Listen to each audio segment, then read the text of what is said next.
Hello दोस्तों, कैसे हैं आप सभी लोग। उम्मीद करती हूँ आप सभी लोग ठीक होंगे और मैं भी ठीक हूँ। तो आज ब्लॉग की शुरुआत कर रही हूँ मैं 7:45 बजे से। अभी जा रही हूँ मैं हॉस्पिटल, यानी कि हल्द्वानी बाज़ार में। तो मैंने आपको अपने पिछले हॉस्पिटल वाले ब्लॉग में बताया था कि जैसे कि डॉक्टर ने मुझे टेस्ट करने के लिए दे रखे हैं करके, ब्लड टेस्ट और यूरिन टेस्ट करके। तो आज जा रही हूँ मैं टेस्ट के लिए, रिपोर्ट कल को मिलेगी। तो चलिए चलते हैं। दोस्तों पहुंच गई हूँ मैं हॉस्पिटल में, और वो वाले रूम में भी पहुंच गई जहाँ टेस्ट होते हैं। तो ये है रहा मेरा पर्चा, और बिट्टू को मैंने यहाँ पर बैठा रखा है लॉलीपॉप देके, क्योंकि फिर पड़ती है परेशान करके। तो ब्लड सैंपल दे दिया है मैंने टेस्ट के लिए, और अब मेरे हाथ में दर्द हो रहा था। तो चलिए अब जाती हूँ मैं घर को।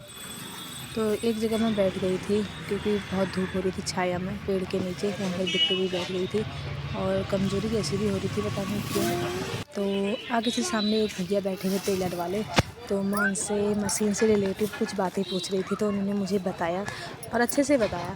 तो एक चीज़ का कन्फ्यूजन था, वो भी दूर हो गया मशीन के लिए। तो दोस्तों टुक में तो बैठ गई हूँ मैं, लेकिन ये बहुत टाइम लगा रहे हैं, इनको सवारी नहीं मिल रही है।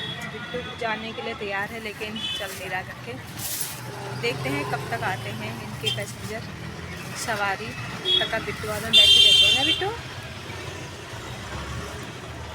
क्या खरीदूँ?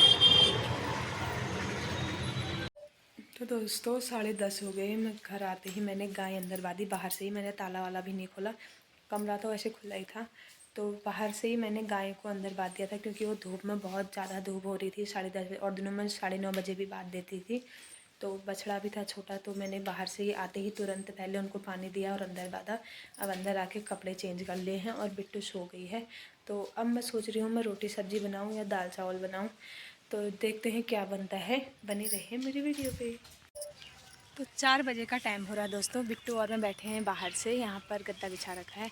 और अभी मैंने कपड़े धोए और फिर किचन की सफाई करी, और बर्तन भी धोए थे, क्योंकि दिन में हॉस्पिटल से आने के बाद कमज़ोरी जैसी हो रही थी, चक्कर जैसा धूप में आई थी ना, इसलिए आराम से मैंने धोए अभी। और कल का ब्लॉग नहीं बनाया मैंने, ऐसा कुछ खास था नहीं। तो कल मम्मी आ गई हैं पहाड़ से, जैसे कि मैंने आपको पिछले ब्लॉग में बताया था, मम्मी शादी में गए हैं करके। तो मम्मी आ गई। मम्मी जितने दिन वहाँ रही ना, मेरे को घर में सजी नहीं आई, क्योंकि मुझे बार बार टेंशन हो रही थी, अंदर बाहर देख रही थी मैं। और सुबह को भी मेरी नींद जल्दी खुल जाती थी, और खाना भूख भी नहीं लग रही थी मेरे को, क्योंकि साथ में खाना पीना खाने की आदत का होता है जो इंसान ना, तो ऐसे ही होता है। तो मम्मी आ गए थे कल ही।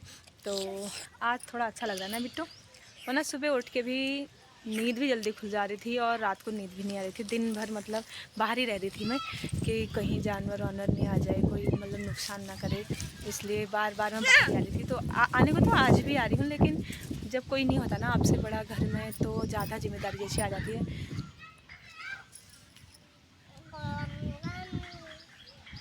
तो घर में अपने से बड़ा होना चाहिए, क्योंकि भले ही सारा काम आप करते हो, लेकिन आपसे बड़ा जैसे कोई घर में हो तो उतनी टेंशन वाली बात नहीं है।